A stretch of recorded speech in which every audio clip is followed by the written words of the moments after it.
Okay, Sarah Shelva, you should know. Okay, Sarah, first question. Can you tell me a little about your career experience? So very briefly, some of the past jobs you've had. You were at the Jewish Leadership Pipeline Alliance, Hebrew College, Lamud NY. Can you tell me about your experiences at those places and how what you're kind of bringing with you to your current position here at the DCJCC? Sure, thanks. I've been a Jewish educator and administrator for about 10 or 15 years, working in a lot of different environments.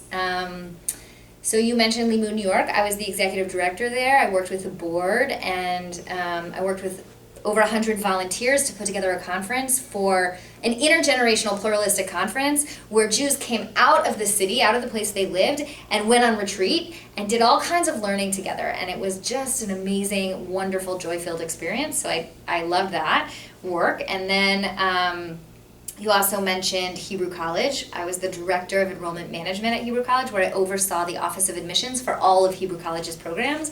And while I was there, in addition to building an amazing admissions team, we also moved to online applications and increased enrollment in a lot of our programs.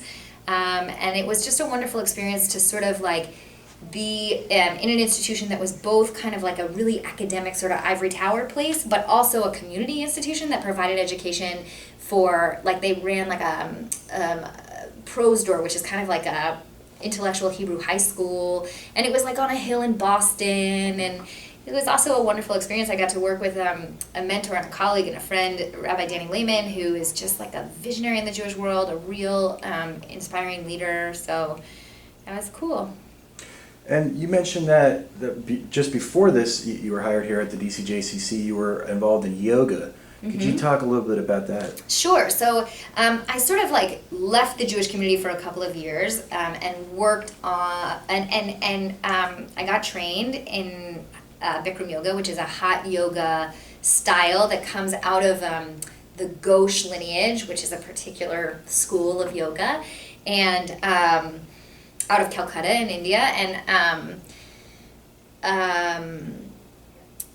but while I was teaching yoga full time, I was also doing some consulting work. So a dear friend of mine, Gali Cooks, who is the executive director of the Jewish Leadership Pipelines Alliance, asked me to be involved in the launch of a listening campaign at the General Assembly in November. And it was just a wonderful experience to reconnect with a lot of colleagues past, and it sort of reminded me that I have a unique skill set that I can bring to the Jewish community, and a real sense of the potential for thinking creatively about what it means to be Jewish, and thinking about building teams and shifting cultures, and how to kind of really create welcoming and inclusive programs and places where Jews can feel like they can kind of be comfortable in their own skin. Great, and that leads us to your current position here, which is you just started out as a director of Jewish innovation. Yes. Here at the Washington D.C. JCC. Just tell me a little about that. What does your job entail? So it's a wonderful question. Carol, who's the CEO, brought me on to really think about what it means to be Jewish in Washington, D.C., and how to work with the staff here to think about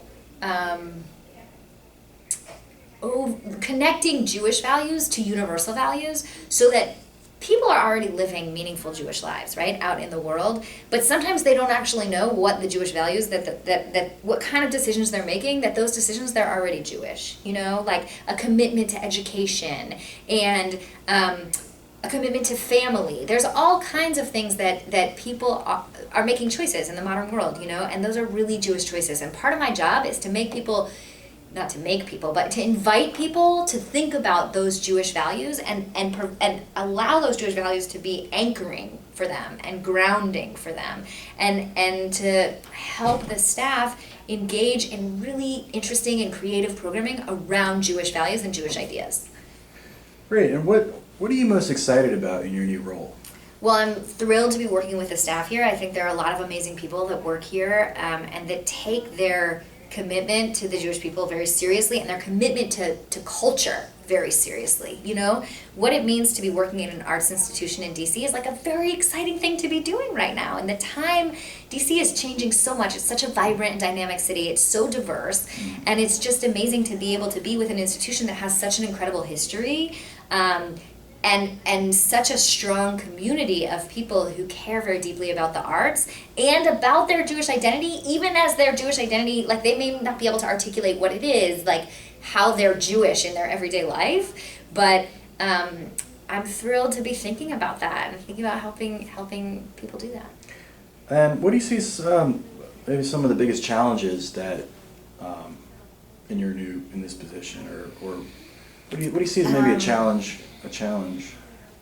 You know what? I think being Jewish in the modern world is hard because you have all kinds of messages and all kinds of places where people divide, you know, around politics, around Israel, around religious observance. There are so many places where Jews forget that we're one people, that we are a tribe, you know, that we're a family, and that we have an opportunity to share amazing traditions and amazing inheritance with the world, you know, and the JCC is a really welcoming place. It's a place that has its doors wide open to people of all backgrounds. I think that one of the challenges of my job is really like, how do I make everybody feel welcome here? And also make sure that we're not providing a like watered down experience, to make sure the experience is really high quality, because people in the DC area are super intellectual, they're super smart, they're very driven, they're very ambitious. So we need to make sure that our programming is on that level also.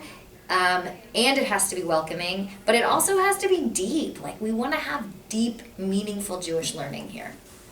Great. And what do you think makes the DCJCC such an innovative place? Well, certainly the people. There's a lot of amazing people that work here. But I also think the location is significant. You know, I think being on 16th and Q is a special place, and that this area has changed so dramatically over the last 10 to 15 years. And the DCJCC has done a lot to keep up with that change.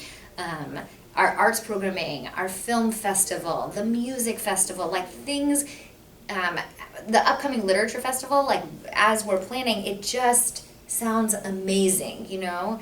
It looks like we're gonna have some really forward-thinking forward-thinking authors. So I think a lot of it is the staff, and it's also the people that come here. It's the constituents, it's the members, it's our friends, it's the donors, it's the board, it's everybody, you know? And are you targeting the whole Jewish community, or younger Yes. Jews, or older Jews, or No. My middle-aged job Jews? is with everybody. My job is really with everybody, and I am so excited to be thinking about that. To be thinking about. I mean, there's certain areas where where it looks like there's potential for significant growth. So one of those areas is young families, like young family engagement. So because a lot of Jews used to move out of the city, they used to move to Maryland, to Chevy Chase, to Rockville, to Silver Spring. So more and more families are staying right here in this neighborhood and sending their kids to various schools and really figuring out what is it to raise kids in an urban environment. So we're seeing that as one of the things that's happening around here. And so, you know, that's one area where I will be involved in programming. But that's not all. I mean, many of the constituents here at the DCJCC are, you know, older or retired, or so I wouldn't say that I'm focused in one area. I would say that that I'm excited to look for areas of growth all over the Jewish community, and places where I'm really interested in partnering with constituents and with members who are excited about Judaism and excited about pluralism and what it means to think about the intersections between Jewish culture and Jewish peoplehood and Jewish learning, and Jewish tradition and Jewish ritual and Jewish observance, all those things. Great. And is there any upcoming programming that you've set scheduled so far, or are you still in the So the yeah, early yeah, we're stages? in the planning stages of. I'll tell you a few things that I'm very excited about. Mhm. I'm really excited about an upcoming program that we're doing on September 27th. That's raising awareness for breast and ovarian hereditary cancer gene. So that's coming up on September 27th. We are also, hopefully, I'm not sure this is going to happen. I'm pretty sure though. We're launching a class called Young Broken Jewish, Surviving the Holidays on a Budget. And that one is really geared toward our 20s and 30s. And that class is more sort of focused on both recipes, but also like, let's say you live in a small apartment, you live in DC, you live in a small apartment, maybe you work on the Hill, you're an intern, you're something, and you can't go home for Rosh Hashanah. But you want to somehow do Rosh Hashanah, but maybe you don't have a place, you don't have any relatives in the area. What are you going to do for Rosh Hashanah? So you host. Mm-hmm. So this class is going to help people think about what it is to host a Jewish holiday on a budget, like where they can do their shopping, what kind of recipes they can have, how many friends, maybe they can arrange their apartment so they can seat more people, what are the prayers, how do they cut the apples and honey, when do they do that part, all that stuff. Okay, great. Last question, and you'd mentioned this before, but tell me about you live in the house that you grew up in. Uh-huh. In Reston, and you're raising your family there. Tell me a little about that. So, my parents moved. I was born in Nicaragua, in Managua, Nicaragua, and in 1978, and there was a revolution going on. In 1979, my parents moved to Virginia because my dad is an economist, or was Alav Shalom. He was an economist who worked, who need to be near the Agency for International Development and some of those other NGOs in the DC area. So they looked all around. They didn't really want to be in Maryland. They decided on Virginia because there were just so many beautiful trees. Reston, I don't know if you know, it's a planned community. It was founded by Robert E. Simon. He sold Carnegie Hall and then he bought this plot of land. And Reston has been, it kind of imbues egalitarian values and is really community oriented. So there were never any kind of, it was always a welcoming place for everybody. Everybody could get a mortgage in Reston, even in the 60s, and it's a really diverse place because of that. And there's wonderful bike paths, there's amazing community pools. It's an incredible place to live. I've lived now in the Boston area, in New York City, in Jerusalem, in Beit Shemesh, in Ashkelon, Israel, all over Israel, all over America, and I really think Reston is an